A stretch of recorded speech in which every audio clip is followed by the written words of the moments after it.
all this stuff that has happened in the Ashes hasn't happened overnight, and it's happened over a period of time, just like Rome wasn't built in a day, and this hasn't happened in a day.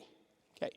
Now, if you go back, and I have been in this profession long enough, and this is the only thing I do. So I got plenty of first-hand experience to see how it has changed since the time I started living in England. And it goes back to about, I started living here from 2002, and before that I used to come here every year from 1989. So 2002 to 2008 was a cruise. Things started changing after 2008. And it's just like if, when America sneezes, Britain catches cold. Similarly, IPL happened in India, and things went pear-shaped here. Now, everything in life happens because of economics. And with IPL, what happened? The Indian board got richer, and the power of the game slowly shifted from England to India, okay? And before that, the power of the game had started to shift by the ICC headquarters shifting from Lords to Dubai. So this is what actually changed everything. Because if you see, T20 cricket was actually started in England. Now, while England was having meetings and drinking coffee, India ran with it, and the IPL came into play. And it was a huge success. Now, you got to understand why the IPL was a huge success. In India, a few things sell: cricket, Bollywood, religion, and politics. These are the four things that sell in India. And IPL was a perfect marriage of cricket and Bollywood. And at the same time, we had the weather for it. So it was obviously a big success. Right. So how does it affect English cricket?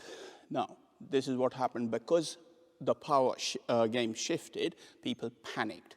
Some people from here went to India to see the Champions League or participate in the Champions League, and they had all these weird ideas which had no link with reality. They stayed in India for 7 to 8 days in plush 5-star hotels, saw some cricket, and made their own assumptions without understanding at all how Indian cricket works. So they came back and they started saying that, oh, we don't need any fundamentals, we don't need any coaching, we just let them go and play as freely as possible, they will find a way. Now, this is where they went wrong. The Indian youngster, okay, he doesn't find a way. He has got strong fundamentals. The Indian youngster does not start with playing T20 cricket when he's 10 years old. Indian youngster does not have to deal with people as coaches who have never hit a ball through mid-off. The Indian youngster does not need to worry about investment and getting a contract by the age of 18 or 17. Otherwise, he's going to be binned for the rest of his life. He doesn't have to do all that. Secondly, he practices about 5-6 hours a day. Most of them now don't even go to school. So how much time are they spending in the middle? And then they have got good fundamentals. They start with the red ball. They come into the white ball a lot later when their fundamentals are in place. Can you tell me anyone of the Indian side who have got poor technique, poor fundamentals? No. And very few are typed T20 players, because there is a difference in style and fundamentals. Style is individual. Sehwag doesn't bat like Dravid. Dravid doesn't bat like Sehwag. Peterson doesn't bat like Lara. Lara doesn't bat like Hayden. But all of them have got absolutely strong fundamentals. They can all play front foot, back foot, play strong cricket shots. They know how to leave the ball. They can play well against spin and pace, and they all know how to bat time. They do not think that playing 2 maiden overs is the end of their lives. So from 2008, this is what happened. If you left the ball outside of stump, I have seen level 3 coaches have a go at young, upcoming players and saying, oh, leaving is a cop-out. You have to hit the ball. So hitting hard, whack it, show intent, and find a way became the mantra instead of instilling fundamentals to a cricketer. And I'm not saying, this is only applicable to batsmen and spinners. Fast bowlers, oh, they need technique, they need S&C. Everything is fine because people understand. Batting and spin bowling takes time. And most people neither have understanding, neither do have the time or patience to groom a player properly to play the longer format. What they want is short-term success, clear the front leg, whack. So who are you promoting? You're promoting Jack the Lad at county level, lower levels. So what's going to happen? He gets up to 17, 18, he finds it's too tough because he's got no fundamentals. He leaves the game. So you got another problem, participation.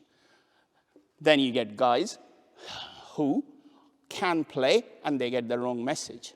Because players I have seen personally play with fantastic fundamentals, right? At the junior level, played in England under 17, under 19, okay? Go through 3 years when he was trying to be someone else because all these nonsense ideas had crept into his head where he had to be someone else and bat like someone else. He changed it during lockdown and he has had immense success in first-class cricket over the last few years.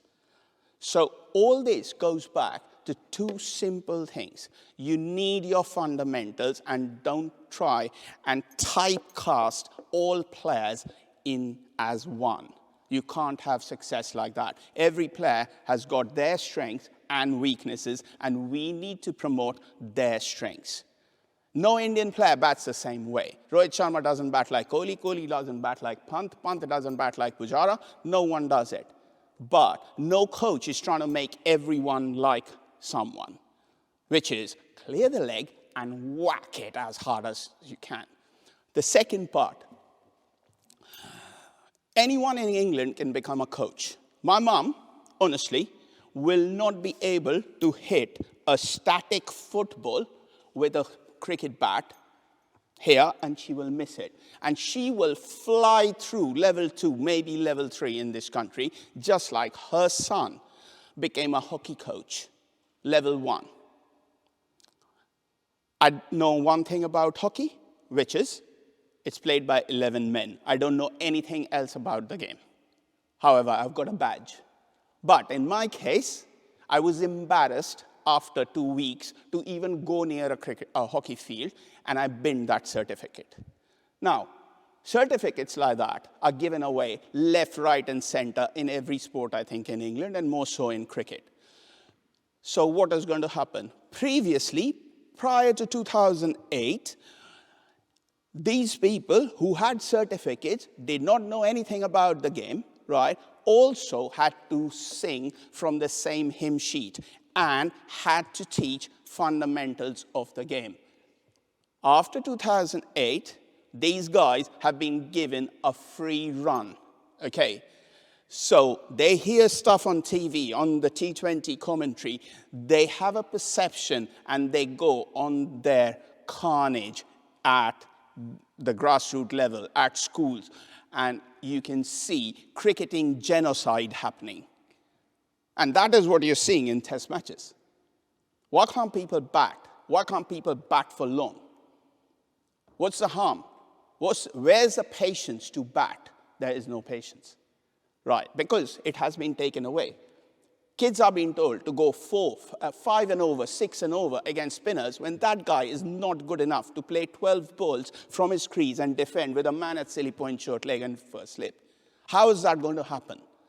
So you're literally trying to tell me that it's easy to drive a car at 90 miles on the motorway when you can't control the car in a 20-mile zone. This is what has happened.